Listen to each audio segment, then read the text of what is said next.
নমস্কার বন্ধুরা, নতুন একটা দিনে নতুন একটা রেসিপির সঙ্গে হাজির হয়ে গেছি। তো দেখতেই পাচ্ছেন আজকে আমি বানাচ্ছি শীতের ভরপুর সবজি দিয়ে চাউমিন। তো এই চাউমিনটা আপনারা বাচ্চাদের টিফিনে দিয়ে দিতে পারেন। এটা কিন্তু ভীষণই হেলদি একটা খাবার।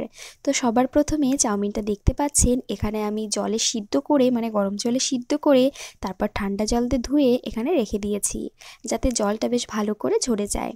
অপরদিকে বেশ কিছুটা সবজি আমি কেটে নিয়েছি, যেমন এখানে রয়েছে গাজর, রয়েছে পেঁয়াজকলি, রয়েছে বিনস। তো একটুখানি লবণ দিয়ে এবারে কিন্তু সমস্ত কিছু খুব ভালো করে নেড়ে চেড়ে ঢাকা দিয়ে দেব। তো সবজি এখানে আপনারা নিজেদের পছন্দ মতন যে কোনো সবজি দিতে পারেন, যেমন ক্যাপসিকাম দিতে পারেন, আরও অন্যান্য সবজিও কিন্তু দিতে পারেন। তো আমি কটাই দিয়েছি, আর ঢাকা দিয়ে দিয়ে ভাজলে এতে করে সবজিটা ভাজাও হয়ে যাবে, অপরদিকে কিন্তু সিদ্ধ হয়ে যাবে। তো এখানে আমার সবজি অনেকটা সিদ্ধ হয়ে গেছে। তো সে মতো অবস্থায় এখানে আমি দিয়ে দিচ্ছি একটা পেঁয়াজ কুচি। তো পেঁয়াজ কুচিটা না হাত দিয়ে একটু ভেঙে দিলেই ভালো হতো। তো যাই হোক, এবারে নেড়ে চেড়ে পেঁয়াজটাকেও কিন্তু বেশ সুন্দর ভাজা ভাজা করে নিতে হবে। তো দেখুন পেঁয়াজটা ভাজা হয়ে যেতে একটু সাইড করে সরিয়ে রেখে এই পাশটাতে একটা ডিম আমি ভেজে নেব। তো ডিমের একটা ভুজিয়া করে নেব। আপনারা চাইলে কিন্তু ডিমটাকে আগে থেকেও ভেজে তুলে রাখতে পারেন। তো এইভাবে করলেও কিন্তু মন্দ হয় না। তো দেখতেই পাচ্ছেন এখানে কিন্তু আমার ডিমটা ভাজা হয়ে গেছে।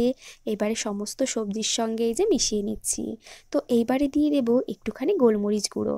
তো গোলমরিচ গুঁড়ো দিয়ে চাউমিন করলে কিন্তু চাউমিনের টেস্ট ভীষণই ভালো হয়। তো এখানে যেহেতু আমি শিনুর জন্য করছি, বাচ্চার জন্য, সেই জন্য এখানে আমি আর কাঁচা লঙ্কা দিচ্ছি না। আপনারা চাইলে কিন্তু একটু কাঁচা লঙ্কা কুচি করেও দিতে পারেন। তো গোলমরিচ গুঁড়োটাও কিন্তু আমি অল্প করেই দিলাম। তো সমস্ত কিছু ভাজাভাজি হয়ে গেলে দিয়ে দিলাম সিদ্ধ করে রাখা চাউমিনটা। তো সিদ্ধ করে রাখা চাউমিন দেওয়ার পর সমস্ত কিছু খুব ভালো করে চাউমিনের সঙ্গে মিশিয়ে নিতে হবে। তো চাউমিন সিদ্ধ করতে অনেকে আছে সিদ্ধটা কিন্তু একটু বেশি করে ফেলে। তো সেক্ষেত্রে আপনারা কিন্তু চাউমিনটা সিদ্ধ করার পর তারপর ঠান্ডা জলে খুব ভালো করে ধুয়ে নেবেন। এতে করে দেখবেন চাউমিনগুলো বেশ ঝরঝরা হয়ে যাবে, একটার সঙ্গে আরেকটা আটকাবে না। তো এখানে দেখুন সমস্ত কিছু উল্টে পাল্টে বেশ কিছুটা সময় ধরে আমি ভেজে নিয়েছি। আর এখানে কিন্তু আমার চাউমিনটা বেশ সুন্দর ভাজা ভাজা হয়েও গিয়েছে। তো এইবারে নামানোর আগে দিয়ে দেবো 1 প্যাকেট মতন ম্যাগি মশলা। তো এই ম্যাগি মশলা দিলে না চাউমিনের টেস্টটা অনেকাংশে বেড়ে যায়। আর আমার বাচ্চা তো এইরকম ম্যাগি মশলা দিয়ে চাউমিন খেতে বেশি পছন্দ করে, সেই জন্য এটা বাচ্চাদেরও ভীষণ পছন্দ হবে। তো ম্যাগি মশলাটা দেওয়ার পর আবারও সমস্ত কিছু খুব ভালো করে উল্টে পাল্টে মিশিয়ে নিতে হবে, যাতে করে ম্যাগি মশলার ফ্লেভারটা খুব ভালো মতন চাউমিনের ভিতর চলে আসে। তো এখানে এই শীতের সবজি দিয়ে চাউমিনের রেসিপিটা আপনাদের কাছে কেমন লাগলো অবশ্যই করে কিন্তু কমেন্ট করে জানাবেন।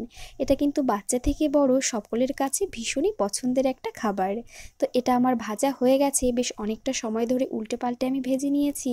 তারপর কিন্তু এই যে নামিয়ে নিয়েছি, আর এটা আজকে আমি আমার মেয়ের স্কুলের টিফিনে দেব। তো সেই জন্য এখানে কিন্তু একটু ঠান্ডা করে নিচ্ছি। তো ঠান্ডা করে তারপর আমি এটা টিফিন বক্সে দিয়ে দেব। আর এখান থেকে কিছুটা আমি রেখে দেব, সেটা দিয়ে সকালে আমরা টিফিন করে নেব। তো আজকের রেসিপিটা কেমন লাগলো অবশ্যই জানাবেন।